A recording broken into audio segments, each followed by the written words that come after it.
noite, começando mais um Além da Hora, 1º de 2025, Igor. Boa noite, Júnior, tudo bem? Boa noite, um prazer estar aqui com você. E hoje nós temos um episódio muito especial. Hoje é Por especial. quê? Primeira coisa, a gente está vindo com muita novidade e uma delas é a nossa identidade visual. Tu reparou que nós temos roxo e verde Tá lindo no demais. card também. E junto com isso vem também uma leva de convidados também muito especiais que com certeza vão deixar mais top ainda do que já é, né, essa apresentação. Eu sempre digo, um episódio é sempre melhor que o outro porque cada história tem a sua particularidade e hoje, né, não vai ser diferente. Nós vamos falar hoje de política com propósito, transformando vidas. Eu não vou falar o nome dela agora, porque primeiro, né, eu quero falar sobre alguém que vive, né, falando e vivendo sobre fé, família, política, como tudo isso pode impactar na vida das pessoas e transformar a sociedade. Ela é deputada federal, é mãe, esposa, gente como a gente, Igor, diretamente da Assembleia Legislativa do nosso Brasil, né? É deputada federal Franciane Bayer. Que honra, hein? Que honra. Seja muito bem-vindo. Obrigado por estar com a gente aqui. Depois de uma história incrível como advogada, agora ela vem atuando no Legislativo, mandato como estadual e agora como federal, Igor. Então, trabalhando bastante, mas eu vou parar de falar dela porque eu quero perguntar diretamente para Deixa ela. ela se apresentar também. Exatamente. Quem é Franciane Bayer? Boa noite. Boa noite, né? É um prazer poder estar aqui conversando com vocês. Isso sempre é uma... Quando me perguntam, né? Te apresenta, fala quem é Franciane Bayer, e às vezes a gente fica pensando como é difícil falar de nós mesmos, né? Quando as pessoas passam essa bola. Mas, principalmente, Franciane Bayer é uma mulher cristã que cresceu no seio da igreja. Meu pai conheceu o evangelho quando eu tinha apenas 1 ano de idade, então para mim é um privilégio poder dizer isso, né, que cresci no chão da igreja, mas que um pouquinho já mais madura entendi o propósito que Deus tem de usar a gente como ferramenta para impactar a sociedade. Deus mudou a minha história, a minha vida, fazendo com que eu e a minha família, que acaba estando junto comigo, meu marido, meus filhos, viver uma missão um pouco diferente do que aquilo que a gente está acostumado, né? Porque a missão de estar na igreja, sou filha de missionário, é pregar o evangelho, alcançar almas, e Deus me chamou para fazer isso numa esfera diferente. Eu costumo dizer que Franciane Bayer também é uma missionária, mas o meu campo missionário é a política. Então, levo comigo o mãe, né? O esposa, o filha também, mas principalmente carrego essa missão de representar o reino de Deus na esfera política e de estar, né, num ambiente que para mim é como se fosse um país estranho, né? Eu fui enviada para um lugar onde não era o meu chão, não era o meu costume de estar, mas que ali muitas vezes quando eu cheguei parecia que falava uma língua estrangeira, né? Eu brinco com isso porque eu faço sempre essa associação com o missionário, às vezes que é enviado para um país estrangeiro e chega num território estranho, aprende uma cultura nova e faz a sua missão ali. Eu levo a vida política como uma missão de Deus para mim, me colocando num lugar onde eu posso representar os princípios e valores da palavra de Deus e interceder pela libertação do nosso povo que tem sido tão oprimido nos tempos que a gente vive. Assim como ele chamou Moisés para ser o libertador do Egito, foi essa palavra que Deus me deu quando me chamou para ir para a política, porque eu não era... Eu que quis ir para a política, foi Deus que me chamou lá do meu cantinho e disse, é essa esfera que tu vai atuar. E eu falei para Deus, Deus, quem sou eu para ir para a política, né? Quem é Franciane Bayer? Da onde que, né? Eu não sou preparada para isso. E Deus me mostrou nessa palavra de Moisés que ele precisava de pessoas dele num campo que estava sedento de pessoas de Deus naquele lugar para ser esse libertador. Não imaginava os anos que viriam à frente, que a gente tem vivido no Brasil, mas compreendo que Deus me chamou e Ele é esse eu sou que tem me sustentado nessa esfera.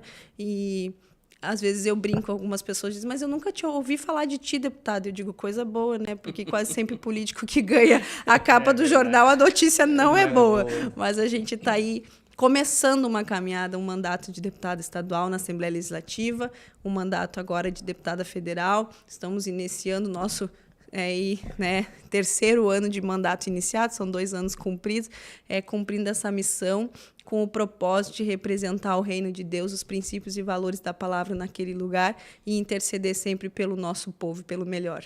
Que bom. E isso é muito importante para quem escuta, né? Porque, assim, geralmente quando a pessoa se converte ou nasce de berço, enfim, ela leva assim, agora eu vou me tornar um pastor, um missionário, evangelista para dentro do templo, da igreja em si. Mas não, existe um campo que a gente não pode se prender somente nisso. A gente também pode atuar na política, na empresa, enfim, em várias áreas da sociedade. Em vários segmentos. Tu falou uma coisa muito interessante ali sobre o político, né? Que o político, quando é lembrado, é porque fez alguma coisa errada na maioria das vezes, né? E quando faz uma coisa boa, a população diz não fez mais que a obrigação. A população tem meio que um ranço de política, né? E no povo crente, por muito tempo, a gente foi criado ouvindo a seguinte frase, né?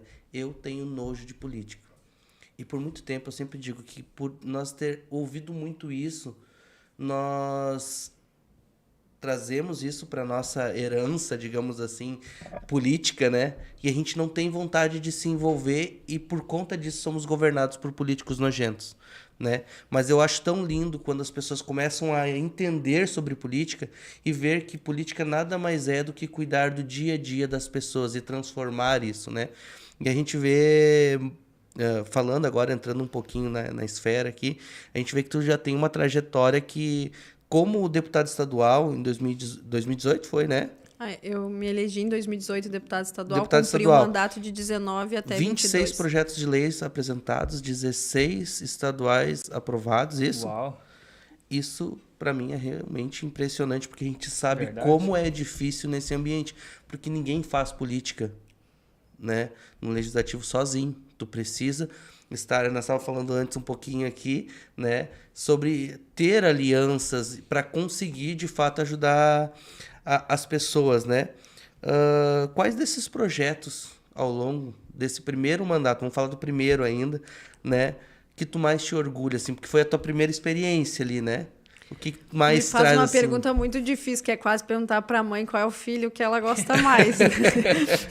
Porque são vários projetos em áreas diferentes. E o que eu tiro muito de experiência desses projetos é que, às vezes, as pessoas nos rotulam, né? Eu me elegi como uma deputada cristã. E aí a pessoa me pergunta, qual é o teu projeto? Eu tenho uma lei aprovada, uma das minhas primeiras leis é na área do esporte, do futebol feminino. Então, é um incentivo ao futebol feminino, é um dos projetos assim, que me orgulha e que eu ainda luto hoje pela regulamentação via Estado, porque não é tão simples essa caminhada, apresentar um projeto, aprovar ele na Assembleia, ser sancionado pelo governador, mas ele ainda não está efetivo na prática, porque a gente não conseguiu avançar na regulamentação no Estado, mas esse projeto assim, é uma menina dos meus olhos, que mesmo agora lá no mandato federal eu continuo aqui batalhando por essa regulamentação, porque ele olha para uma esfera diferente em que a gente consegue perceber a diferença ali entre o futebol profissional masculino e o futebol profissional feminino. E quando ele avançou, também uma pessoa me procurou e falou, por que a senhora falou do futebol e não, daí falou um esporte lá que eu, sinceramente, nem conhecia, que era algo novo chegando no Brasil. E eu parei para pensar e disse assim, sabe por quê? Porque foi quem me procurou. O pessoal do esporte feminino veio aqui, bateu na minha porta e disse, eu preciso apresentar um problema para a senhora. E ele acaba sendo mais emblemático por ser um dos primeiros, pela gente carregar e ter conseguido aprovar, que muitas vezes a gente não é ouvido porque a gente não busca apresentar o nosso problema. Então, a gente elege um deputado, a gente elege um vereador, e depois a gente diz, mas ele não está fazendo nada por mim, não está fazendo nada pelo meu bairro, não está fazendo nada... Tu levou o problema, não tem como a gente conhecer tudo. Eu acabo puxando esse como um gancho porque ele foi uma experiência muito positiva.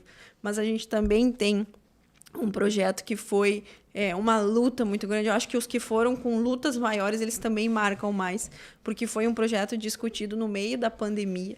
Então, a gente estava com sessões virtuais, o que nos prejudicava muito é essa articulação, esse contato com os colegas, de poder conversar, explicar os projetos.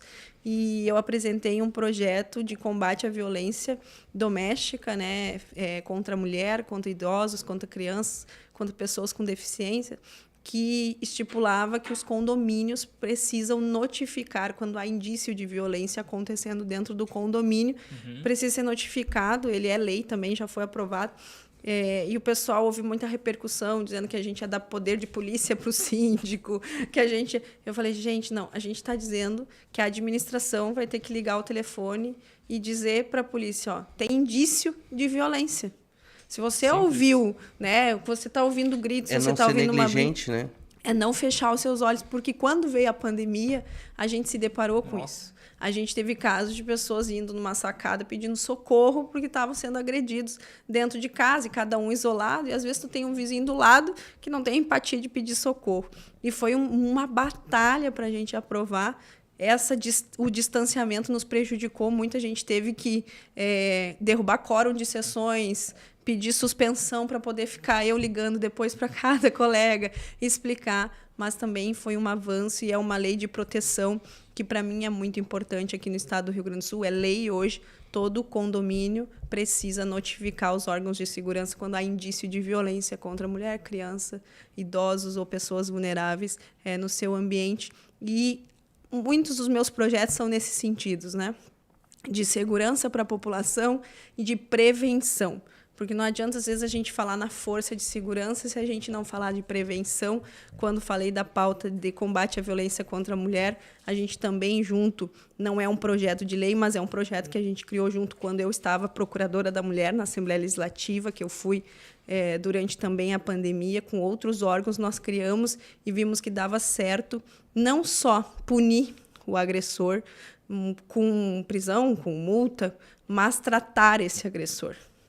Porque nós enxugamos gelo. Nós tiramos, às vezes, uma mulher do ciclo de violência, mas o agressor continua ali, se relaciona com outra mulher, e ali nós temos logo à frente, de novo, o ciclo de violência se iniciando. E começou-se um programa onde, já na sentença do judiciário, ele era encaminhado a participar de um grupo onde a gente trata o agressor. Esse é um projeto que começou no Rio Grande do Sul e que tem se expandido também pelo Brasil. Então, são movimentos que são importantes e parecem, às vezes, tão pequenos, mas que a gente sabe que vai fazendo a diferença na vida das pessoas. Sim. E falando em resultados, o seu trabalho já garantiu também mais de 130 milhões em recursos para os municípios gaúchos, né? Isso é algo, de novo, falo, realmente impressionante. É um fruto de muito trabalho. A gente olhando seus stories hoje, e a gente viu como o trabalho de cidade em cidade. Chegou segunda-feira, acho que de Brasília, e a tua rotina ela é sempre muito acelerada, né? Como tu conseguiu alcançar esse feito, assim? Como é que tu organiza as estratégias para, tipo, alcançar os municípios? Eu sei que esse município aqui está precisando desse recurso, eu vou destinar para lá. Como é que isso funciona? Pois tu imagina quanta demanda, né? Para tu saber decidir qual é mais importante, qual é a preferência, como é que funciona. Porque eu sempre digo, o recurso tem, né? Por que às vezes não chega? Não chega porque não tem uma informação, às vezes não tem um contato, né? O principal, e eu coloquei isso no meu coração quando cheguei a deputada estadual e sigo agora, é que para poder ser voz, eu preciso saber ouvir. Então, não tem como eu chegar, por exemplo, eu vou chegar em Sapiranga e dizer, vocês precisam disso. Eu não vivo em Sapiranga, eu preciso ouvir as pessoas daqui, ter um diagnóstico do que é prioridade, o que é mais necessidade, para poder trabalhar esse investimento que chegue e faça a diferença na vida das pessoas. Essa semana uma pessoa me perguntou, em qual área a senhora investe, deputada? E eu disse assim, educação, saúde, esporte, assistência social, infraestrutura. Comecei a dizer um monte, ele ficou me olhando, eu falei, o que a cidade precisa? E o que vai fazer a diferença na vida das pessoas? Então, para chegar a essa decisão de investimentos, eu conto com meus parceiros nos municípios. Por isso, essa rotina também de estar muito presente no estado do Rio Grande do Sul, nas cidades. Porque, claro, hoje a gente se aproxima de várias maneiras. A gente faz trabalho virtual, a gente conversa pelo WhatsApp, mas estar em contato com a população é muito importante. E lá atrás, a minha irmã foi deputada federal antes de mim, quando eu era deputada estadual. Ela criou um projeto que fez a gente trabalhar muito essa parte da escuta e da participação, que foi o Você Decide. Nós íamos na cidade e fazíamos uma votação, onde a própria população se cadastrava, apresentava os seus pedidos na cidade, votava naquela reunião e decidia o que era prioridade para receber um investimento. E aquilo foi muito interessante, a gente conseguiu fazer antes da pandemia, depois da pandemia não deu mais para reunir, mas o que foi muito interessante para a gente que estava começando também na política, fazer com que as outras pessoas pensassem nessa destinação de recursos. Porque às vezes é fácil dizer para o deputado, olha, a prioridade é essa. Por que o deputado não investe nisso? Quando a gente começou a apresentar projetos, os próprios cidadãos apresentar, a gente fez a cidade, primeiro, conhecer projetos que tinham que elas nem conheciam, necessidades que tinham que nem conheciam. E eu uso muito a experiência de um rapaz que apresentou o seu projeto e ele foi só acompanhado da esposa. E ele disse assim, eu não consegui mobilizar gente para participar, para votar, mas eu vim aqui, eu vou fazer o papel, pelo menos eu vou ter o voto da minha esposa. Ainda brincou. E quando a gente abriu os votos, ele teve um voto só. E aí ele olhou para a mulher dele e disse assim, poxa, você não votou em mim? E ela disse, com todo respeito, o teu projeto é importante, mas o do fulano ali era mais necessário nesse momento. Então, fez com que a gente rompesse essa bolha, porque quase sempre a gente olha para o próprio umbigo, né? Então, assim, o meu problema é maior do que o outro, e a gente começou a fazer essa reflexão em grupo. Então, eu trabalho muito em parcerias nas cidades, tem vereadores, tem lideranças, onde a gente, através dele, consegue estar mais em contato e fazer esse filtro. Claro que a gente tem, dentro das legislações, áreas que a gente tem que investir, não dá para, né, simplesmente distribuir o dinheiro assim como também a gente gostaria, mas dentro da legislação e dentro dessas áreas a gente vai buscando as prioridades que vai receber aquele investimento e que vai fazer a diferença na vida das pessoas. Eu carrego como motivação que o investimento mais assertivo é esse, que quando eu chego na cidade alguém diz, a minha vida mudou por causa desse recurso aqui. Eu tenho a história de uma senhora que vivia, toda vez que chovia, mais de 30 anos, dava enchente na frente da casa dela, alagava, ela ficava ilhada de um lado.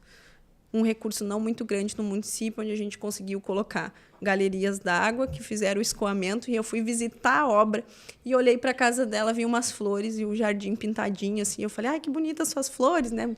E ela disse, deputada, mais de 30 anos eu nunca fiz isso, mas agora com a galeria chove e não alaga, então eu consigo ter flores na frente da minha casa. Eu olhei e disse, eu quero te pedir desculpa. Ela olhou e disse, precisou esperar eu nascer, crescer, virar deputado para conseguir resolver um problema, porque eu tinha de idade quase o que ela tinha de espera. Sim. Que não era um problema muito complicado de se resolver. Precisava pouco investimento e vontade de fazer. E a gente conseguiu ter uma pessoa na cidade que teve esse diagnóstico, dizer, olha, deputado, nosso problema aqui na cidade é esse, tantas galerias a gente resolve. A gente precisa de tanto de dinheiro. Eu falei, de uma vez só não consigo mandar. Podemos mandar em 2 vezes? Sim, em 2 anos nós resolvemos todos os problemas de alagamento da cidade. É uma cidade pequena do interior, mas que fez a diferença em vidas que esperavam há mais de 30 anos.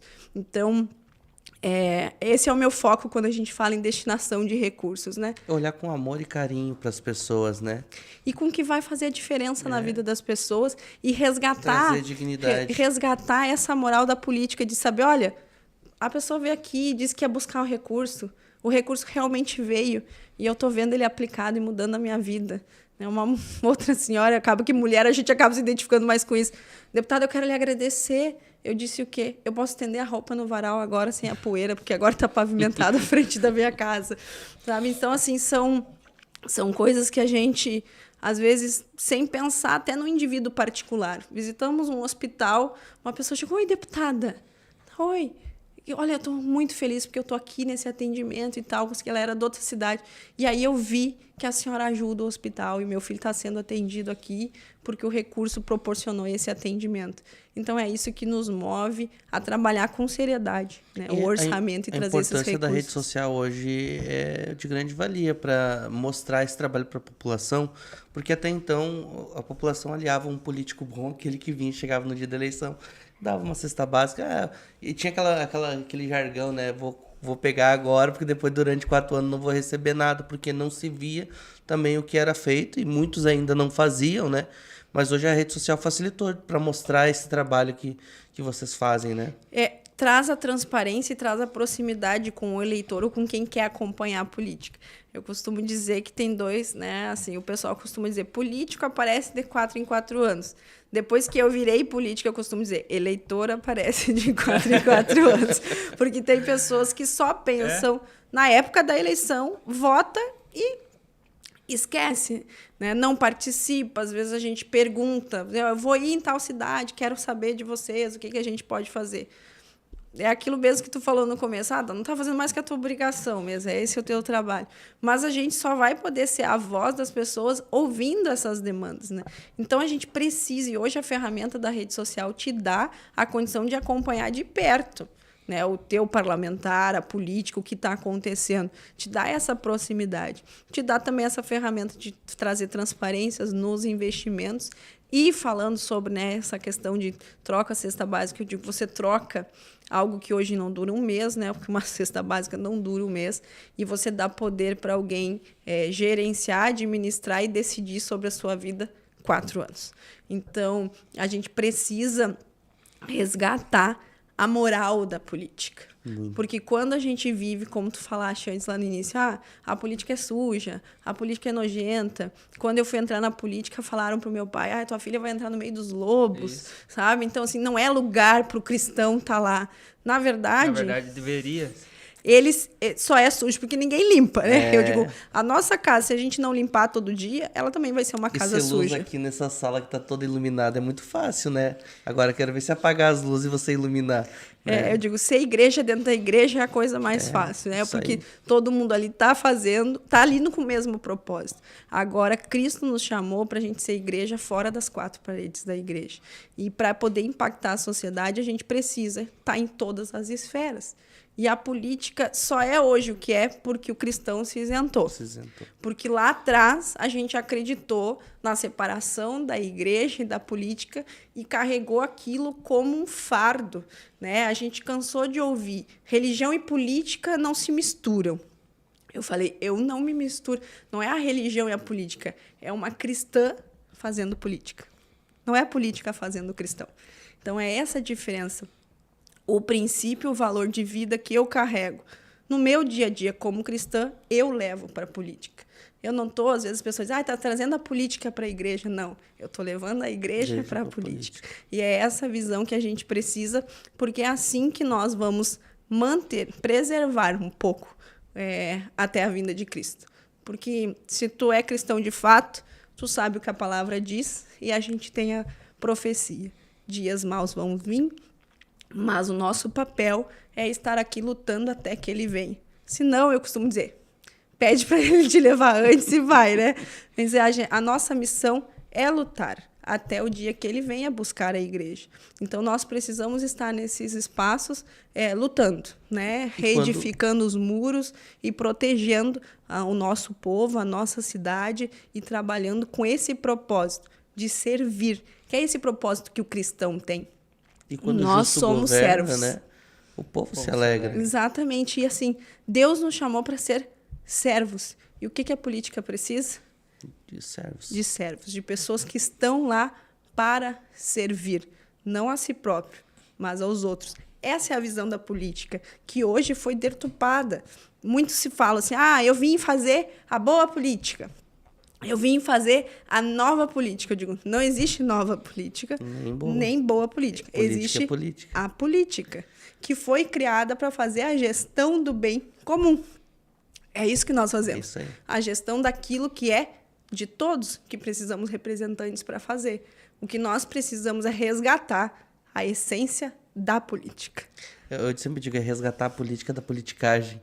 Né? A politicagem roubou a política para si, né? Então, tipo, a corrupção, quando ela vem, ela tomou conta daquilo. E o pessoal acha que a corrupção é a política. Não é. A política, ela é um bem que todos nós temos, né? Para conviver em comunidade. E se a gente olhar para a política como um bem, a gente vai cuidar dela, né? Então, eu vou cuidar em quem eu vou votar, porque são 4 anos. Aqui no Brasil, nós estamos falando de 4 anos. Uma pessoa, às vezes, fazendo uma má gestão, né? Não valorizando um bem público, não valorizando o dinheiro, porque o dinheiro que a política faz gestão é dinheiro de imposto, que é dinheiro que é tirado de todos nós. Se pegar a notinha lá no posto de gasolina quando tu vai, vê quanto é que você está pagando de imposto. Vai no mercado, compra 1 quilo de arroz e vê quanto é que você está pagando de imposto. Vai no mercado, compra uma bala, vem a notinha fiscal lá, você vai ver quanto está pagando de imposto. Então, quanto você está pagando imposto, você já está fazendo política. Tá? E quando você diz eu não gosto de política, você está dizendo assim, ó, tô nem aí pro meu dinheiro, tô nem aí para aquilo que eu suo todo dia para colocar na mesa. Assim, deixa que alguém me governe. Né? E lá na Câmara dos Deputados nós temos 513 cadeiras de deputados. No estado do Rio Grande do Sul, 31 deputados federais. Participando ou não, vão ocupar essas vagas. Né? Então, às vezes as pessoas dizem, eu não vou votar. Você está entregando uma procuração para alguém escolher por ti. Quem vai te governar, quem vai decidir sobre a tua vida. Tu não pode nem reclamar depois, se dizer que a política está ruim, porque tu te isentou. Então, essas cadeiras serão ocupadas. O nosso papel o voto ainda é a chave que está na nossa mão. E não só o voto. O pessoal às vezes costuma ter medo quando eu falo a palavra militância, né? Quando a gente fala militância política, a pessoa sempre pensa para o lado negativo. Mas nós precisamos militar nessa esfera. Nós precisamos falar sobre política. Nós precisamos acompanhar os nossos políticos, aquelas pessoas que pensam com o nosso posicionamento ideológico, com o nosso posicionamento. E dar essa base de não só votar, de falar dele, de acompanhar, de pedir voto, porque é esse o nosso processo que tem. O pessoal fala, eu não gosto do sistema. A gente tem que aprender a não se corromper, mas trabalhar com o procedimento que nós temos. E, claro, o Brasil tem despertado um pouco nesse sentido, mas aí eu digo assim, é mais do que a rede social. A gente grava um vídeo, posta ali, daí tem curtida, tem like, tem compartilhamento, mas a gente precisa que isso se torne depois uma experiência que chegue no voto e que essa pessoa tenha essa representação de ser essa voz lá no parlamento. A gente teve a maioria do parlamento conservador eleita. Só que a gente está vendo que na atuação não tem sido tão assim. Então, é a hora do eleitor dizer, mas aí eu me decepcionei com a política. Faz parte tu se decepcionar com pessoas. Mas tu não abandona, tu diz, esse aqui não deu certo. Eu vou passar para um próximo, acreditando, pesquisando, confiando e colocando meu voto. E vamos ver se vai dar certo. É assim que funciona. Quem sabe um dia a gente vai conseguir dizer, elegemos uma maioria conservadores e estamos vendo um parlamento conservador realmente na atuação. Eu sempre digo que eu gostaria de ter sido deputada federal em outro momento, né? Mas Deus me chamou para esse momento e eu vejo que a gente precisa também de pessoas que tenham essa coragem de se manter firme nos seus princípios e, às vezes, ter umas portas fechadas por causa da tua palavra, mas de ter essa posição. Talvez tem coisas que, em outro momento, seriam mais fáceis. Mas Deus nos colocou nesse lugar, nesse momento, e a gente tem que aprender a trabalhar com aquilo que nós temos e fazer essa política que, mesmo num tempo muito difícil, traz resultado para a vida das pessoas. E esse chamado para federal, né? Foi uma voz de Deus? Foi uma questão de demanda? Foi uma questão de oportunidade? Como é que surgiu? Bom, eu tenho que começar lá atrás, né? A minha irmã, em 2014, concorreu pela primeira vez a deputada estadual. E se elegeu numa convocação em que nós, como igreja, nós sentimos a necessidade de ter alguém que nos representássemos.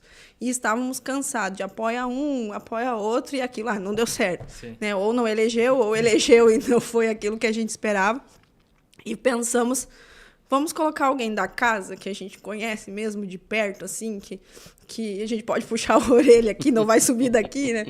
E foi então quando se falou no nome dela e a gente começou essa construção.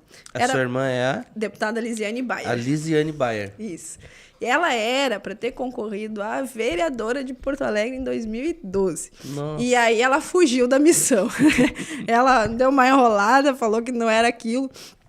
E não foi. Em 2014, a gente meio que conseguiu, tipo assim, vai, vamos ver como é que é isso. Porque, na verdade, nós não fazíamos parte de política. A gente não era filiada a partido político. A gente nem entendia muito bem, né? Tinha que entender como é que funcionava esse negócio de legislação, de nominata, de prazos de partido. E aí ela aceitou concorrer em 2014 para a gente ver como é que era isso. Foi nisso. Só que naquele tempo, a eleição, a campanha eleitoral ela era mais longa, era 90 dias e tal. E ela começou a fazer a sua campanha muito humilde, aí viajando o estado do Rio Grande do Sul. Meu pai, naquela época vivo, missionário, ele viajava para fazer missões, ela dirigia para ele. Enquanto ele pregava, ela visitava as casas, se apresentava como candidata. Deu zebra, que eu brinco, porque era para nós vermos como é que é, e ela elegeu. Né? Então, assim, ela acabou fazendo mais de 21 mil votos e sendo eleita a terceira deputada do partido na época na Assembleia Legislativa. E foi assim que a gente entrou na política. Né? Se deparamos, tá aí agora. Né? Somos deputado estadual, temos deputado, como é que funciona, como é que faz isso? Aí foi aquele período monta gabinete e começamos a entender cada vez mais a importância de termos irmãos em Cristo capacitados em todas as áreas, para formar equipe, para poder ter gente que tenha a nossa visão, o nosso olhar. E a Liz enfrentou na Assembleia Legislativa uma grande batalha em 2015, que foi o Plano Estadual de Educação, que trazia ideologia de gênero. E naquele tempo a gente despertou assim, muita gente da igreja, do povo de Deus, o quanto a gente precisava ter uma voz naquele lugar. Mas tem muitas coisas que não é na esfera estadual que a gente resolve. Que são, às vezes a gente pensa, vou resolver tal coisa. Isso é a esfera federal. E a gente começou a sentir essa necessidade. Poxa, a gente precisa ter um deputado federal. A dor começou a doer em você. Sim, também porque aconteceu, a gente tinha uma estadual, mas tinha muita coisa que não era a gente que resolvia. Tanto, por exemplo, a batalha do plano. O plano foi feito um plano nacional que chega para se espelhar no governo do estado. Essa batalha a gente venceu, né, através de muita luta, a gente conseguiu tirar toda a questão de ideologia de gênero do Plano Estadual de Educação, é uma coisa que a gente tem que ficar atento agora. Tinha as cartilhas, aquelas coisas todas, né? Foi bem polêmico isso. Banheiro unissex nas escolas, aquela coisa toda que tem voltado que a gente está tendo. Né? Mas a gente tinha essa necessidade de ter uma representação na esfera federal. Então, em 2018, eu fui convidada. Né? Eu estava um dia em casa lavando uma louça e a minha mãe chegou e disse assim, tu sabia que estão falando no teu nome para entrar na política? Eu falei, eu? Eu não, disse, quem sou eu? Não sou para estar nesse lugar. Ninguém sabe quem eu sou, eu falei. Né? Eu trabalho por trás, ajudo a minha irmã no bastidor. Dela, pois é, alguém falou no teu nome. Porque a gente estava nessa conversa de precisamos ter uma representação e a pessoa disse, tá, mas e a irmã dela? Né? A outra filha do missionário, que é formada em Direito e tal. Eu falei, tão louco, né? Tão louco. Eu digo sempre, nossa primeira intenção é fugir do que Deus está colocando pra gente. Mas Deus foi confirmando no meu coração que ele tinha algo maior do que eu pensava. Né? E aí foi no decorrer, chegou em 2018, ela concorreu a deputada federal e eu concorri a deputada estadual, onde nós alcançamos êxito. Ela elegeu deputada federal, eu elegi deputada estadual. Nos olhos dos políticos, aí era loucura, nenhum ia dar certo, nenhum ia conseguir nada. Franciane não é ninguém, Lisiane recém tem um mandato de deputada estadual, são duas loucas. Mas, quando Deus quer, ele usa, né, os loucos e faz acontecer. O que para uns é loucura, para nós é poder de Deus. E quando o pessoal falou e disse assim, politicamente isso é impossível... Aí sim que... Aí a gente olhou e disse assim, mas o que é impossível para os homens é possível para Deus. Então, e meu pai sempre dizia uma coisa, Deus honra quem obedece. Então, se deu a direção, obedece, que Deus vai honrar. E nesse ano, a gente fez a campanha, nos elegemos em outubro, e meu pai faleceu em dezembro de 2018, e ele olhou só e disse, Deus honra quem obedece, só sigam nesse caminho. Então, eu cumpri esse meu primeiro mandato de deputada estadual e ela cumpriu o mandato de deputada federal. Essa missão não é fácil, uma carga bem pesada. E ela disse, sim, eu estou precisando parar um pouco, eu quero tirar, brincou, né? Eu quero tirar um ano sabático, dar uma recuada, mas a gente não pode deixar essa cadeira vazia. Então, a gente precisa te trazer para cá. Né? Teu perfil... Nós nem sabíamos o que ia se desenhar de governo, mas é isso que eu digo, assim, que Deus precisava, porque eu sou um pouco mais, não vou dizer briguenta, né? Sou um pouco mais posicionada, um pouco mais firme em algumas coisas. E aí a gente começou essa construção. No fim, ela não conseguiu fugir da missão dela, porque a minha irmã concorreu junto com o senador Mourão, ela é a primeira suplente dele e trabalha com ele hoje lá no Senado, é chefe de gabinete dele no Senado. Eu elegi deputada federal e a gente trouxe a minha cunhada, que é deputada estadual eleita também, porque a gente não pode deixar a cadeira vazia, que é a deputada Eliana Bayer. E a gente... O que nos motiva a dizer isso? Porque às vezes algumas pessoas começaram a olhar e dizer isso aí virou projeto de família, né? Agora quem mais elas vão trazer? Mas nunca foi um projeto de família e sempre o nome foi levantado por outras pessoas, não por nós mesmos.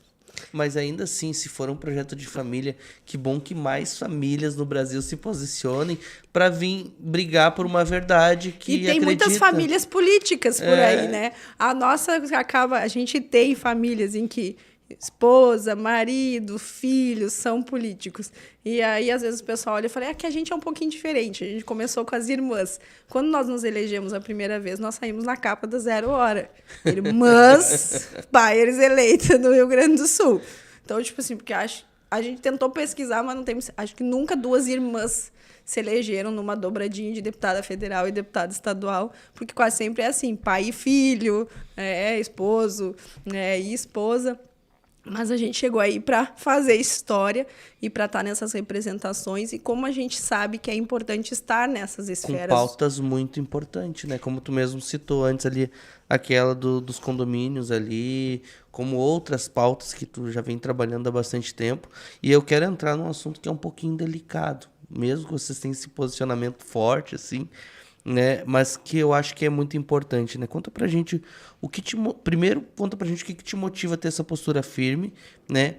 E como tu enxerga esse papel da política nesse debate, principalmente quando o assunto é vida. Vamos falar de aborto. Ótimo. Para mim não é um assunto delicado, eu sou muito tranquila de falar no meu posicionamento. Uma coisa que as pessoas têm que entender é que nós precisamos ser posicionados. Uau. O cristão costuma dizer, eu não quero me envolver com isso. E a gente não se posiciona em algumas pautas. Mas isso não tem a ver. Só que é fundamental o cristão ser posicionado. Não existe cristão que defenda o aborto. Não existe. Por quê? Porque o aborto é uma obra maligna de ceifar vidas dentro do ventre. A gente sabe que Satanás se alimenta de sangue inocente. Nós sabemos que, quando Cristo nasceu, foi pedido para matar os inocentes. Nós sabemos que, quando Moisés, o libertador, nasceu, foi pedido para matar os inocentes. E a gente sabe que Satanás ele quer abortar, não crianças ali no ventre, ele quer abortar propósitos de Deus na vida das pessoas. Quantos sonhos, quantos planos de Deus foram abortados? Algumas pessoas abortam os planos de Deus em vida, não vivendo o propósito dele para a vida. Mas tem muitas sendo deixadas. Mas ele teve a oportunidade de decidir, né? Mas muitos estão sendo deixados e Satanás tem conseguido ceifar vidas antes mesmo delas chegarem, né, a colocar e a respirar nesse mundo. Então, para mim, o aborto não é uma pauta delicada. Eu tenho certeza do meu posicionamento, eu defendo a vida desde a concepção. Às vezes as pessoas dizem, mas e se é tal coisa? E se é tal coisa? Não, se não. Nós não podemos dar uma sentença de morte para quem não pode pedir socorro. Hoje, o Brasil não permite pena de morte para quem cometeu crime, para quem é julgado. Ele não tem pena de morte. E ele ainda pode se defender. Mas estamos aceitando cada vez mais dizer... Você está condenado à pena de morte, você não tem nem como dizer, eu quero viver. Porque muitas vezes as pessoas dizem, sem fazer nada mas de você errado, está né? obrigando alguém a ser mãe. Não, não estou obrigando ninguém a ser mãe. Eu estou colocando que essa pessoa não pode tirar uma vida. Depois, eu não estou obrigando ela a ser mãe dessa criança. Existe, a gente tem que trabalhar, sim, políticas públicas de acompanhamento a mulheres, né, a meninos, a adolescentes que sofrem, às vezes, uma gravidez indesejada, não planejada, e como a gente vai trabalhar psicologicamente com todo o apoio que precisa ser dado a essa mulher, mas ninguém está obrigando ela a ser mãe. A gente está preservando essa vida inocente que não pediu. Né? O pessoal diz, mas não pediu para nascer. Realmente, não pediu. mas foi concebida e ela tem o direito da vida. Né? Quando a gente fala até em direito à vida, para mim é um pouco assim, porque para mim é mais que um direito, é um princípio. Direito a gente discute, princípio é princípio, e a vida é um princípio. E nós precisamos dar a oportunidade dessa vida chegar, né, fora do útero e ter as suas escolhas aqui nesse mundo. Então, para mim, aborto, existe muita discussão maquiada. Né? Então, as pessoas vêm trazendo, mas é uma questão de saúde pública porque morrem tantas pessoas tentando fazer aborto clandestino. Não é verdade. Nós tivemos já países em que liberaram o aborto, continuou morrendo mulheres. eu acho, né? Continuou morrendo mulheres, porque não é porque o aborto é ilegal, é porque o procedimento é um procedimento muito invasivo. E nós estamos hoje falando de pessoas querendo liberar o aborto independente da semana da gestação. Estão liberando aborto em que eles têm que matar a criança no ventre, a mulher passar por todo um procedimento de parto, só que, na verdade, ela dá à luz a um morto.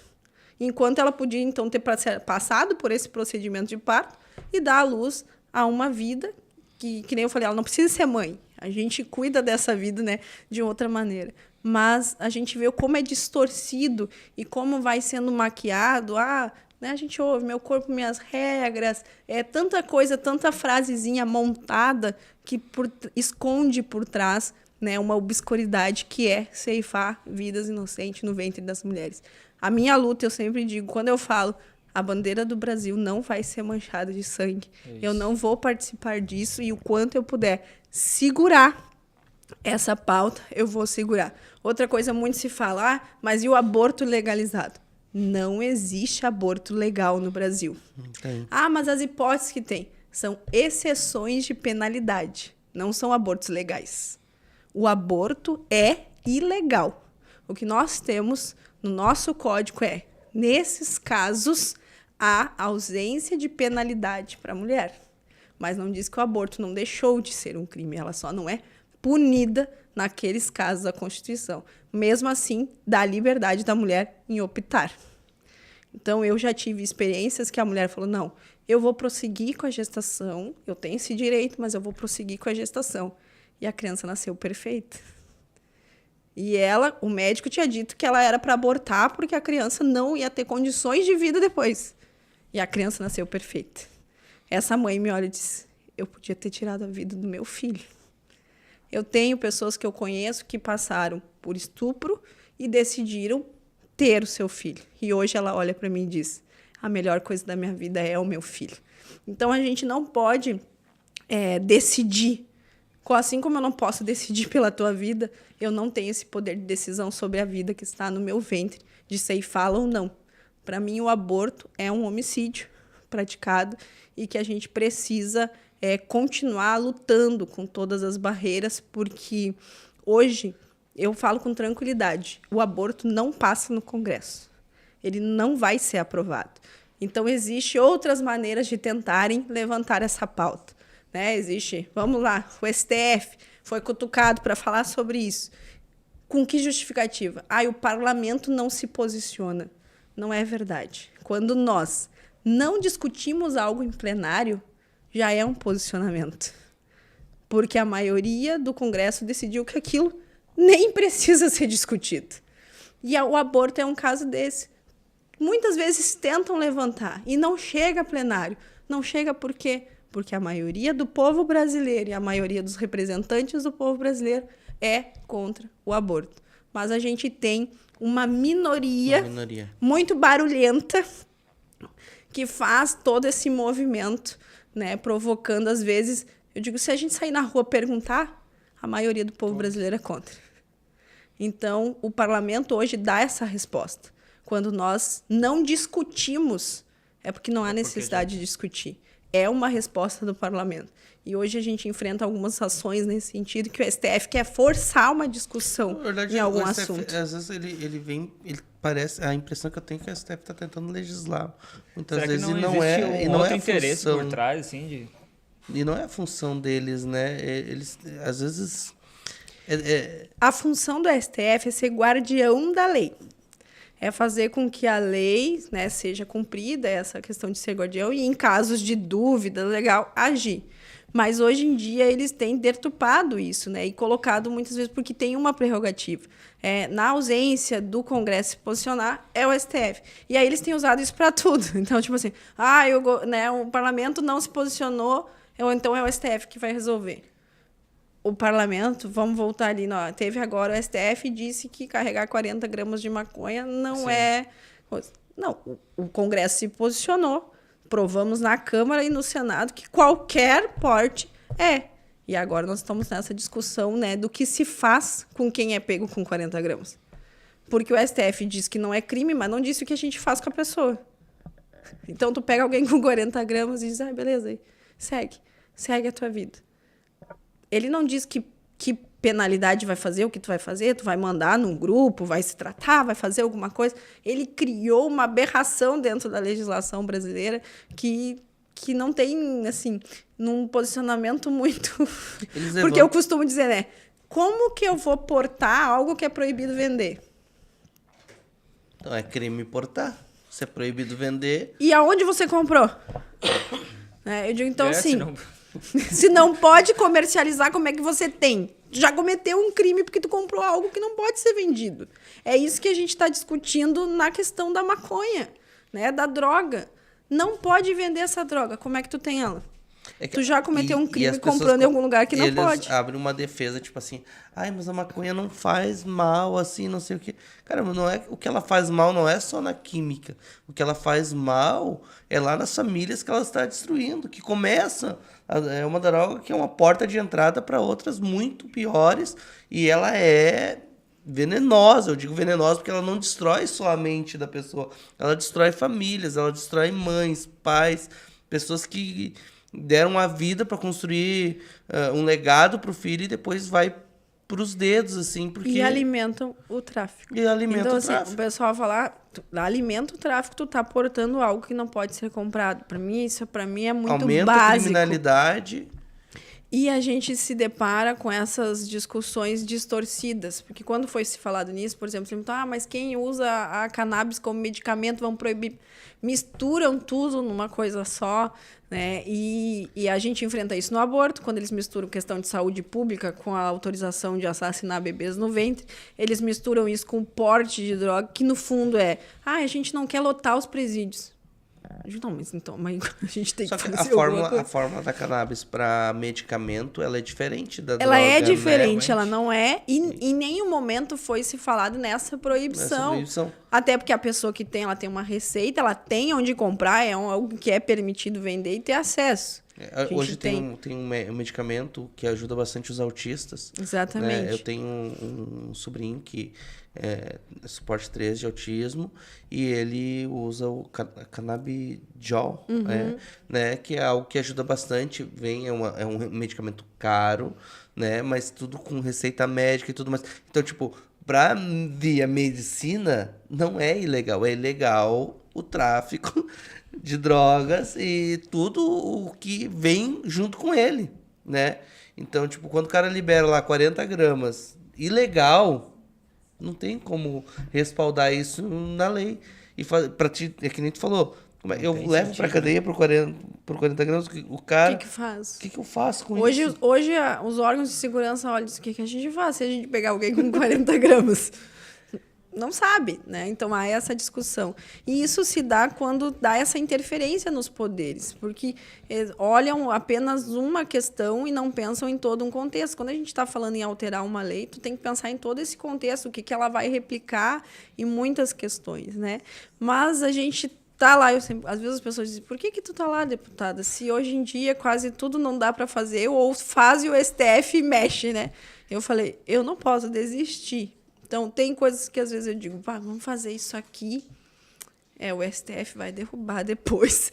Mas nós temos que tentar. Até a gente teve, né, a experiência agora da questão aí do monitoramento do PIX.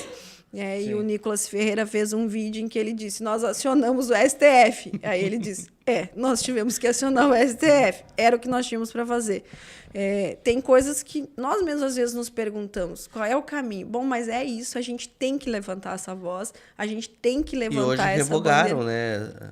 E esse movimento, né, a gente estava, né, com a ação judicial no STF, um movimento de parlamentares assinando um projeto que nós temos uma PEC que, além de tratar da questão do papel moeda, nessa discussão do Drex aí, que também é delicada, tratava também do monitoramento de transações financeiras. A gente está assinando essa PEC e vai continuar tramitando, com certeza. Mas esse movimento popular que se engajou nas pessoas de todas as partes do Brasil pressionou o governo. A gente tem claramente isso. Porque um governo que faz um anúncio e volta atrás em algo, ele precisou sentir a pressão. E eu acho que é isso que nós temos que resgatar no povo brasileiro. Nós temos de fato, ele tocou, poder na mão. E, de fato, ele tocou no mais fraco. Né? Porque vamos falar assim, hoje eu estava falando hoje à tarde. Quem são os mais prejudicados com essa história do Pix agora? Né? Por exemplo, aquele comerciante que ele trabalha de forma informal, tá? A renda dele é uns 7 mil reais, o faturamento total dele é uns 7 mil reais, tá? Mas essa pessoa, esse cidadão, ele gasta de insumo, digamos que 13.500 a 4 mil. Então, o lucro dele, de fato, é 2 a 2.500 por ali. Eu olhei um assim que explicou muito fácil. Como é que o eletricista explica que 4 mil era material que ele gastou e, na verdade, ele ganhou dois? 2, exato. Então, tipo, lá na ponta... Hoje nós estávamos conversando lá no gabinete da vice-prefeita Araricari, e ela falou assim, às vezes eu mando o Pix para minha filha fazer os pagamentos de contas básicas do dia a dia. Como é que eu explico que eu só transferi para ela para pagar as contas? E outra... Não tem, são coisas muito simples que facilitavam a nossa vida e que com essa mudança ia prejudicar muita gente pequena. E é uma discussão, uma reflexão que eu sempre faço e estou estudando como é que politicamente a gente pode mudar isso. Mas tudo no Brasil se fala de referência de renda familiar. Para te acessar qualquer programa, renda familiar. Quando a gente fala em imposto de renda, é cada um por si. Isso. Então, assim, o meu marido declara o imposto de renda dele, eu declaro o meu imposto de renda, mas a gente tem 2 filhos e eu tenho que escolher se eles são meus dependentes ou dependentes dele. E, na verdade, eles são dependentes dos 2. Se eu coloco meus filhos no meu marido não pode declarar nada que ele paga para os nossos filhos. Então, eu sempre vivi isso. Ele tinha o plano de saúde que era através dele, do trabalho dele, e eu pagava a escola. Eu tinha que ficar calculando em quem... Eu sabia que eu ia perder aonde eu ganhava mais, porque o filho só pode ser dependente. E aí é aquela coisa, renda familiar. Passa para o marido pagar uma conta, o marido passa para o filho pagar outra conta. Quanto tu movimenta? Mas o que se deu? A população não deixou para ser só mais um anúncio. A gente teve ontem... a menor movimentação do Pix na história desde a criação dele. Então, assim, começou a se sentir que houve uma grande repercussão e fez com que o governo recuasse. Eu continuo sempre atenta, né? Eu disse, a notícia saiu que recuou, mas eu quero olhar isso direitinho, né? Para saber de quem que acredita agora, como vai ficar isso, porque deu muitos alertas, né? Porque nós temos um governo que quer criar o Drex, né, que seria uma moeda digital, onde tudo que é de benefícios pagos pelo governo vai ser só nessa moeda. Então, quem recebe Bolsa Família, quem recebe aposentadorias do governo federal, não vai receber mais dinheiro. Você não pode mais no banco sacar o seu dinheiro. Vai ser só a moeda virtual no cartão, nesse Drex.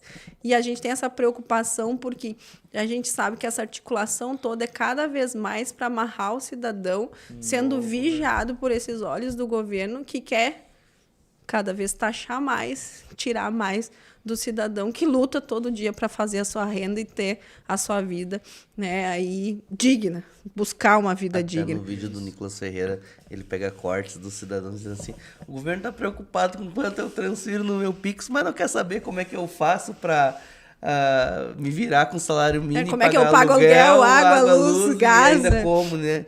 Então, é por aí. Então, o parlamento está atento com isso. Essa PEC que nós estamos assinando e movimentando, ela vai tratar da questão do papel moeda, né? Proibir, vedar o fim do papel moeda, que a gente tem que continuar com o nosso dinheiro, e também a questão de monitoramento nas nossas transações. Por quê?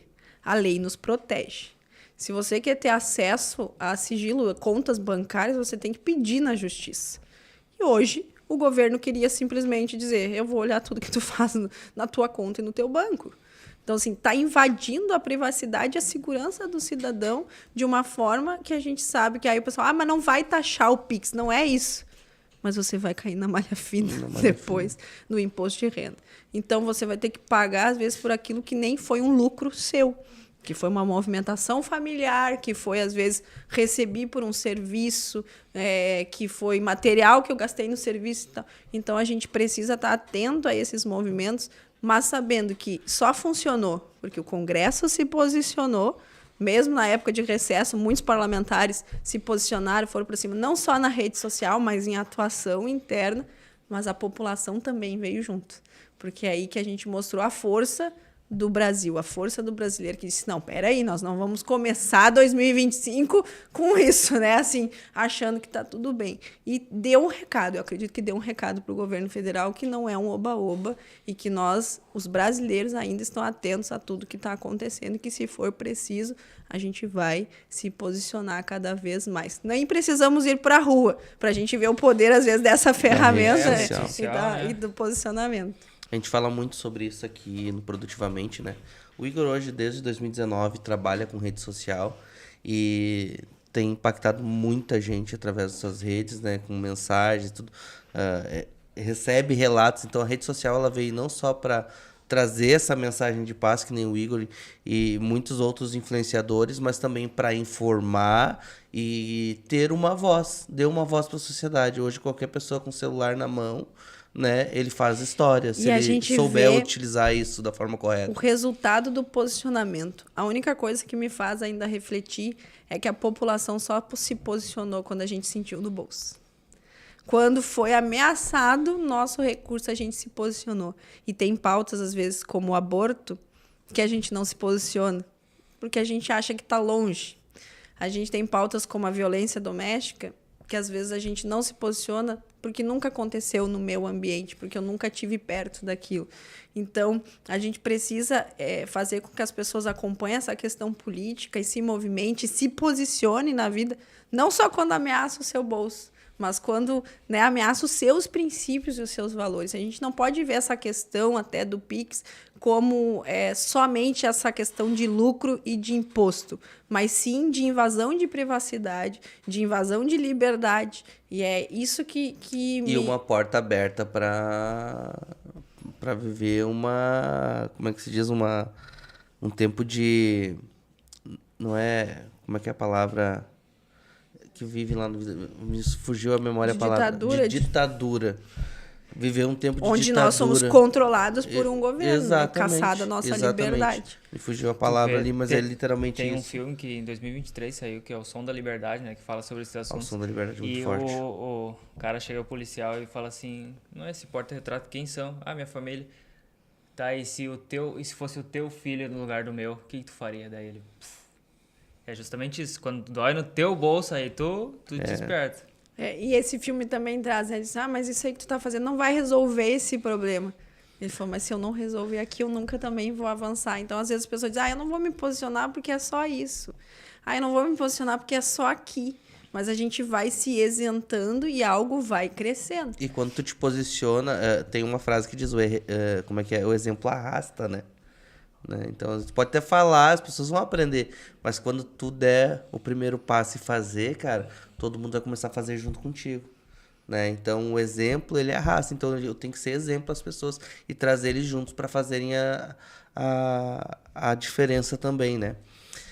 Estamos indo para a reta final, nosso podcast, nosso bate-papo, mas antes da gente terminar, eu também quero saber um pouquinho dessa formalidade da deputada Franciane e... saber como é a Franciane, mãe e esposa, o teu dia a dia, como é que tu concilia tudo isso, guria? A primeira coisa que eu vou dizer é que nem sempre o plano dá certo. O pessoal às vezes diz isso, eu falo para mulheres, eu digo assim, eu sei que a gente gosta de ser organizado, controlado, mas tudo bem quando dá errado, porque nós não somos perfeitos, nem sempre sai como dá certo. O pessoal fala assim, tem uma rotina, eu não consigo programar muito uma rotina, porque a vida é muito atípica. Então, às vezes eu tenho que vir para o Rio Grande do Sul, às vezes eu estou lá em Brasília, às vezes eu tenho... Mas eu tento seguir uma base de organização nesse sentido. Família é prioridade. Não tem como eu cuidar das famílias sem cuidar da minha. Isso, para mim, é fundamental. Então, dentro da minha organização, eu tenho tempo de qualidade com a minha família. Via de regra, segunda-feira é para ser o tempo de família. Então, apesar que a filha vai para a escola de manhã, aí é o tempo que eu tento ficar mais com o marido e a gente organiza a agenda de segunda-feira, seria para não ter a agenda de trabalho. Via de regra, às vezes não dá certo. Então, quando a segunda vai ser comprometida, eu tento achar outro momento ali na semana para ter esse tempo de qualidade, tanto com o esposo quanto com os filhos. Eu sou uma mãezona que, quando estou em casa, é a que cozinha, é a que gosta de fazer as coisas. Gosto de ter o tempo de nada, que nem eu digo. O que é o tempo de nada? Esses dias eu falei, hoje eu vou tirar um tempo de nada. As pessoas me olharam. Eu vou assistir série com a minha filha, então nós vamos assistir dorama, nós vamos assistir investigação policial, que eu não vou ver nada de política. E aí agora, esses dias, eu comecei a assistir uma série e a minha filha entrou no quarto e disse assim, mas é de política? E eu, só um pouquinho. Eu estava assistindo uma série, né, que é ficção, mas que acaba envolvendo presidentes, senadores, e coisa. Eu disse, mas é só para sair um pouquinho da realidade e ir para a ficção. Então, assim, a Franciane também é uma mulher que gosta de estar envolvida na igreja, então eu tento conciliar tudo isso. O meu esposo, ele é pastor, né? Então eu tento estar com ele dentro do possível, assim... por exemplo, um domingo do mês eu vou congregar com o meu marido. Eu tenho que fazer essa organização, porque se depender, eu nunca estarei com ele. Quando dá mais, beleza, a gente aproveita, né? Mas eu tento fazer essa organização que nem sempre dá certo num plano de dizer, toda segunda funciona, tudo isso dá certo. Mas são princípios que a gente cuida. Bom, se eu vou viajar 3, 4 dias... depois eu chego e tenho um dia, pelo menos, em casa, ou um turno, como é que a gente equilibra isso. Tento participar ao máximo. Agora, graças a Deus, os filhos estão mais crescidos. Acabou aquelas programação de Dia das Mães, essas coisas da escola. Mas eu fazia de tudo para estar. A última que a minha filha ia participar, né? Ela, mãe, é a última apresentação de Dia das Mães. Depois eu tô indo para outro patamar, não tem mais isso. Eu chegava do voo no aeroporto e teria que ir direto. E para ajudar, o voo atrasou. E eu comecei, meu Deus do céu, eu não vou conseguir. E aí, quando chegou, o voo pousou, eu saí, né? Eu já tinha levado só uma mochila para não ter que despachar a mala. E eu correndo pelo aeroporto, dizendo pro meu assessor que estava me esperando. Já vem vindo com o carro que eu tô chegando. E eu pro meu marido, e aí? Ele, calma que não chegou a dela ainda. Já tinha começado a apresentação. Quando eu entrei no auditório, a turma dela estava subindo no palco. E aí eu olhei e, tipo... Mãe, missão cumprida, né? Eu sentei, as minhas pernas tremiam de tanto que eu tinha corrido, mas consegui assistir a última apresentação dela do Dia das Mães, depois nós saímos para jantar. Então, a gente cuida muito isso. Eu tive apresentações que eu precisei faltar, e ela apresentou para mim em casa. Então, são coisas que eu tento buscar esse equilíbrio, né? Porque eles precisam também estar... ao meu lado, entendendo essa missão. E ter essa memória que tu foi, apesar de muito ocupada, uma mãe presente. E aí que eu acho que o tempo de qualidade é o melhor, né? Porque os pais às vezes estão preocupados com isso. Uma pessoa diz, é que eu vou viajar, eu tenho que levar um presente pro meu filho. E eu pensei, bom, se toda vez que eu viajasse eu tivesse que levar um presente pro meu filho, eu ia estar bem complicado, né? E eles sabem que é muito mais do que isso. É a mãe chegar e dizer, cheguei. Sabe, cheguei em casa, um dia eu cheguei e a minha filha começou a contar coisas assim, porque ela fala que nem eu um monte. E aí um dia eu disse, só um pouquinho, filha, a mãe precisa, assim, 15 minutinhos para dar aqui uma zopilada e te ouvir. Aí ela parou, eu precisei dar uma descansada, que tinha passado um dia bem intenso, e daí eu falei, agora a mãe pode te ouvir. Aí ela começou a contar, né, conta tudo, porque senão ela estava falando e eu não estava ouvindo. E esse tempo de qualidade, para mim, foi principal, porque meu pai era missionário, ele também teve uma missão bem pesada, bem árdua, de estar presente em muitos lugares, de servir muitas pessoas, mas ele nunca esqueceu da casa dele. E isso eu tenho como exemplo. Ele, sempre que pôde, ele esteve ao meu lado. Junto, pensando, apoiando quando a gente cai, estende a mão, ajuda a levantar. E é isso que eu levo como principal. Meus filhos precisam saber que eu estou ali ao lado deles, independente da circunstância. Se for para cair, a mãe vai estar ali para ajudar a levantar, né? Se for para subir, a mãe vai estar ali para dar aquela impulsionada, porque essa missão ela não é só minha. É uma missão que a minha família aceitou junto comigo. E nisso, às vezes, eu preciso dizer não para algumas coisas da política por causa da minha família, assim como às vezes eu preciso dizer não para eles, para servir na questão da política. Mas quando a gente leva esse equilíbrio como princípio, dá certo. Nem sempre é como planejado, mas tem dado certo, graças a Deus. E precisa andar junto, né? Porque não faria sentido tu ser uma super heroína fora e dentro. Existe um personagem na Bíblia, né? Que ele é, se não me engano, Naamã, que ele era um general honrado por todo mundo, mas dentro de casa ele não tinha honra, então ele era leproso. Absorveu a lepra, e nesse né? sentido, um dia, quando perguntaram para os meus filhos sobre política, e o meu filho falou que gostaria de estar na política, eu olhei e eu não esperava aquela resposta. E eu depois pensei, bom, meu exemplo deve estar sendo bom, né? Porque a maioria das pessoas dizem, eu não quero fazer o que meu pai faz. Via de regra é isso. Quem é filho de pastor diz que não quer ser pastor. Quem é filho de político não quer ser político. A minha menor, a minha filha, um dia disse, não, é muito B.O. Ela falou, não, eu vejo que a minha mãe passa muito B.O., eu não quero isso. Mas ela é uma liderança nata, né? Eu não sei logo, né, quando ela tiver a idade. Ou pastora ou político. Vai estar em algum lugar. E o meu filho, quando falou isso, eu olhei e pensei assim, eu tô sendo um exemplo de que dá certo, que é possível. Assim como, para mim, lá atrás, foi olhar minha irmã chegar naquele lugar e ver que tu consegue estar na política sem vender os teus princípios, que tu consegue ser um cristão na política, que ela é essa referência para mim de quem iniciou tudo, eu quero ser essa referência para outras pessoas, né? E isso a gente não precisa treinar para fazer.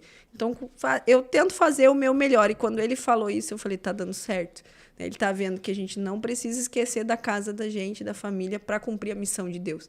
Até porque Deus, ele não vai te colocar uma missão tão pesada em que tu perca a tua casa.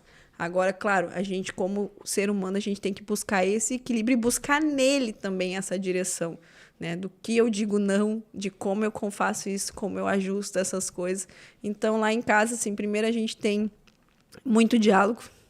De, às vezes, vamos sentar aqui, vamos conversar. Não está dando certo essa nossa programação, essa agenda. Mãe, tu tá saindo muito e tal. Esses tempos começou uma discussão. Pensou, deputado só trabalha 2 dias na semana. Meu filho botou as mãos na cintura, olhou para mim e disse assim... Como é que é? Quando a senhora tiver domingo, lá não sei aonde, no interior, né, e não tiver em casa, eu vou dizer para ele de que tu trabalha só 2 dias na semana.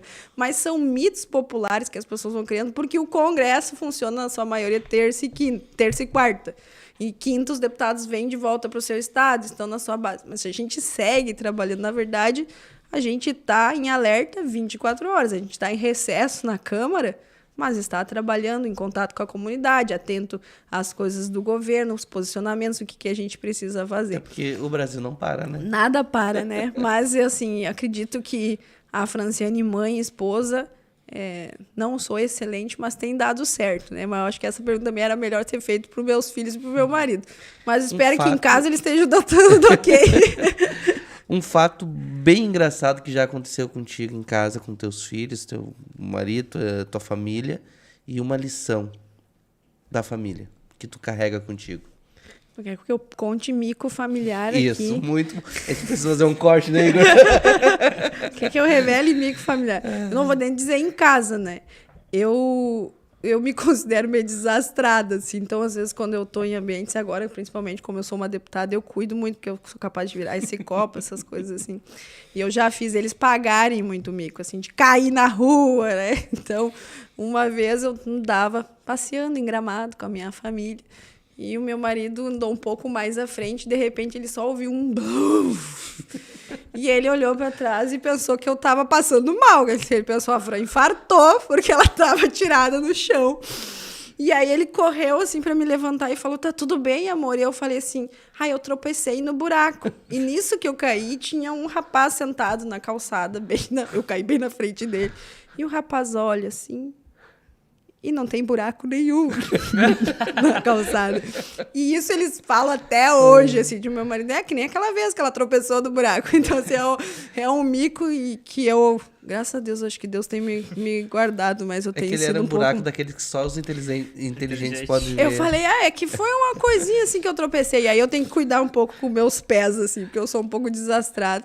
Mas pensa em Gramado, época, né, assim, alta temporada, cidade lotada. Ainda bem que eu ainda não era deputada, né? Então, uma pessoa anônima caiu lá na rua e se levantou, né? Mas, fora aquelas coisas de família também que não dá certo. Como eu falei, eu adoro cozinhar, né?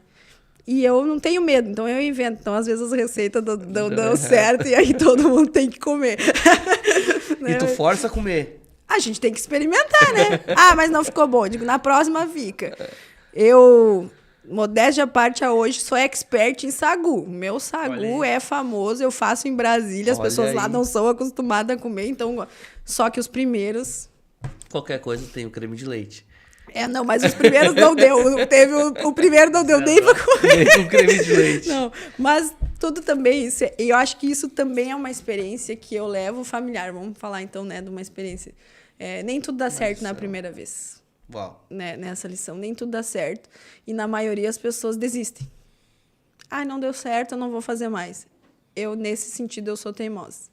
Eu precisei fazer muitos sagus para chegar no sagu de excelência. E quando fiz no Natal, para uma confraternização, uma pessoa comeu, eu disse, nossa, esse é o melhor sagu que eu já comi na vida. Eu disse, tá ficando bom. Porque cada vez que eu faço, fica melhor. E é isso, assim, uma lição que em família a gente trabalha muito. A gente tem que tentar, a gente tem que arriscar, nem sempre vai dar certo, mas a gente tem que estar nessa direção. Quando a gente falou lá atrás em concorrer a deputada, o cenário político olhou e disse, loucas, não dá. Aí nós elegemos federal e estadual. Quando a gente falou, em Franciane vai para federal, de novo eles olharam. Não dá. Loucas de novo. Agora que elas podiam ir à reeleição, que estava tudo certo, vão pensar em outras esferas, vão trazer de novo uma desconhecida. Vai a outra. E deu certo, porque a lição principal é seguir o plano de Deus. E não esquecer o que meu pai disse antes. Deus honra quem obedece. Então, se a gente segue o plano de Deus, às vezes a gente fala, mas eu falhei aqui. Tem um motivo, não era naquele tempo, não era naquela hora, segue. Vai de novo. Aprende a lição ali da falha, do erro, do que aconteceu, levanta e segue em frente.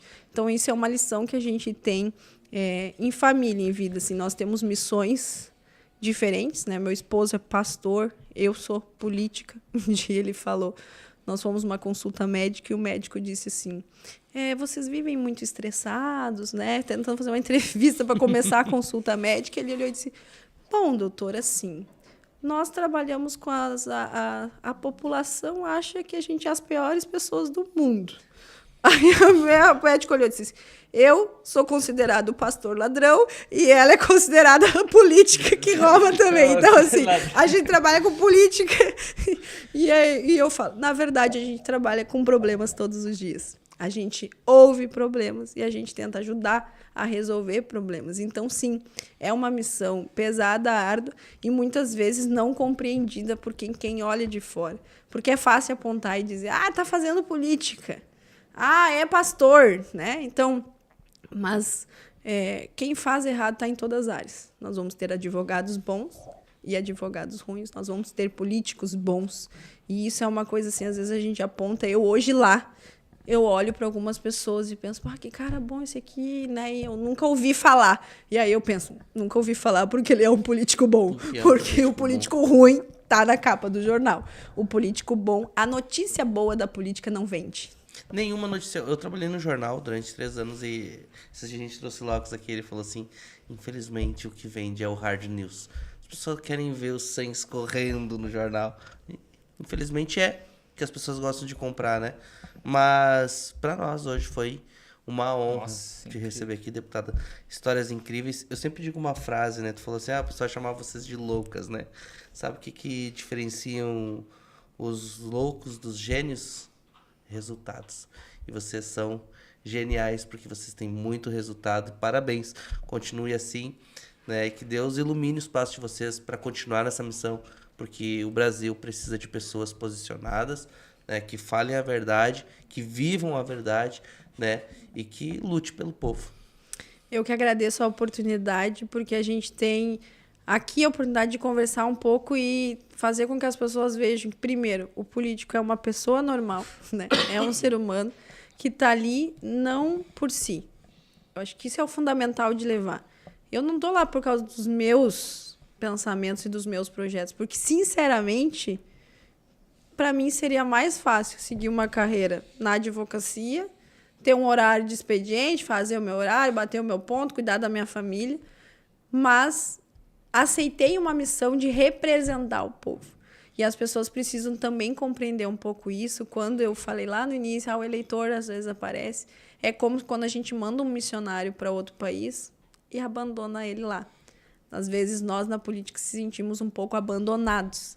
E a gente precisa ter esse contato perto das pessoas. Saber que tem pessoas que oram pela tua missão, saber que tem pessoas que compreendem. Nem sempre nós vamos agradar a todos, porque nós tratamos de diversos assuntos. Então, muitas vezes, a gente tem que fazer a escolha do remédio amargo, mas que a gente sabe que é o remédio para aquilo. Né? E aí, esse papel de mãe é isso. Eu sei que o remédio é ruim, mas é o que tu precisa. Né? Então, às vezes, a gente tem que cortar, a gente tem que fazer coisas que tu não vota com alegria. Dizer, eu tô votando isso aqui, que coisa boa. Mas tu sabe que naquele momento é aquilo que precisa. E o nosso Brasil precisa desse olhar, não só sobre cada atuação do parlamentar lá no Congresso, mas dessa visão de política de Brasil, de pensar, nós estamos num momento em que precisamos todos posicionados e posicionados lutando para não perder o que a gente tem hoje. Porque a gente não valoriza a liberdade que nós temos, a não ser quando ela for tirada. E a gente começa a sentir isso. Né? Então, eu quero agradecer aqui a oportunidade de poder ter falado um pouquinho e de que a gente consiga tocar pessoas para que compreendam que de estar na política é importante. Não é todo mundo que vai virar político, mas a gente precisa acompanhar a política, se posicionar, militar nessa área e entender muita coisa de por que é feito, como é feito. É uma coisa que eu gosto também de explicar. E quero aproveitar e convidar o pessoal para me seguir nas minhas redes lá e acompanhar um pouquinho do trabalho. Eu já ia falar sobre isso. Sigam a deputada, que é no @FrancianeBayer. Fran.Bayer no Instagram. Fran.Bayer no Instagram.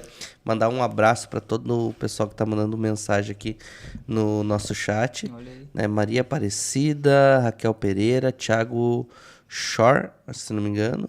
Estamos muito bem representados na Câmara.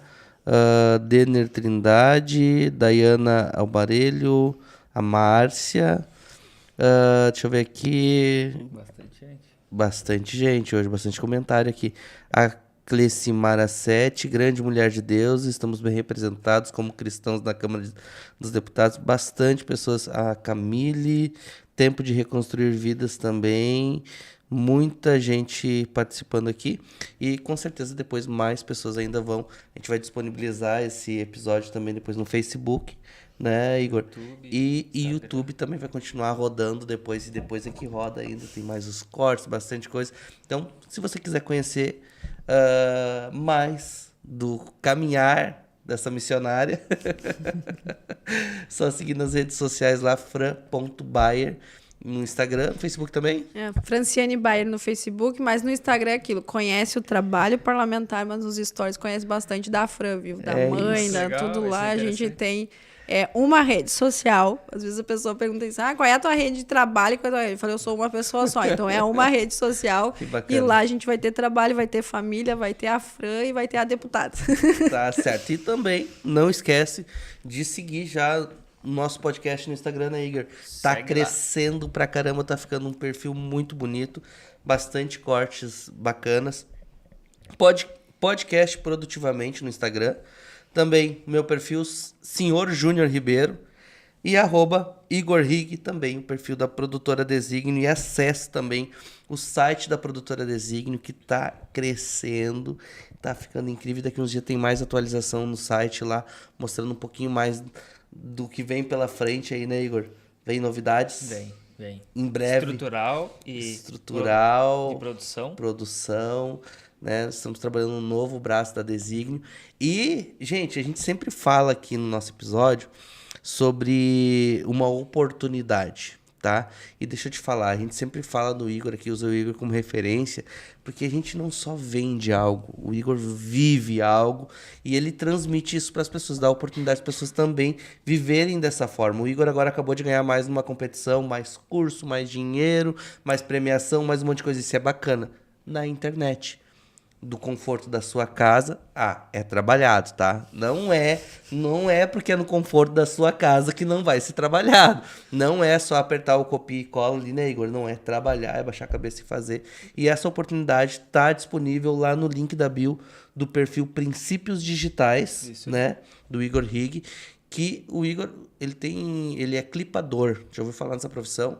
É uma das profissões do futuro. É uma profissão nova. É uma profissão nova, né? Ele ensina as pessoas como fazerem cortes virais para viralizar na rede social, fazer rede social crescer. Hoje o Igor no Instagram, mais de 645 mil seguidores. No TikTok, mais de 1,4 milhão de seguidores. Isso são nas contas principais. Na Princípios Digitais, quase mais de 60 mil seguidores. E várias outras contas que o Igor tem, que ele cresce somente com os cortes. Então ele ganha com monetização, ele ganha com os campeonatos e ele vai te ensinar a fazer isso. E eu ganho muito ajudando as pessoas. Eu ia dizer agora, e ele vai te ensinar a fazer isso de uma maneira muito simples e didática com o link lá no perfil. Se você quer uma nova oportunidade, está precisando de uma grana, né? Você vai ter uma preocupação que vai ser o Pix. A gente não brinca, mais, né? Não mais agora, por enquanto, pelo menos, né? Foi revogado aí. Mas se você quer ganhar de R$500 por semana até R$10 mil por mês, essa é uma grande oportunidade para você começar no marketing digital. Deputada, muito obrigado mais uma vez. Igor. Que honra. E eu levo hoje aqui uma mensagem muito importante, de missão, propósito. E acima de tudo, né, tu não focar em si mesmo e focar muito na ajuda das outras pessoas. Então eu saio daqui muito grato. E como eu sempre digo, viver com propósito não é uma opção, é uma necessidade. Deixe para trás o que te limita, avance com coragem, foco e fé, e sua produtividade começa na sua mente, transborda para o mundo ao seu redor. Esse é o nosso espírito, né? O espírito do produtivamente. Então, pessoal, até o próximo episódio. Nath!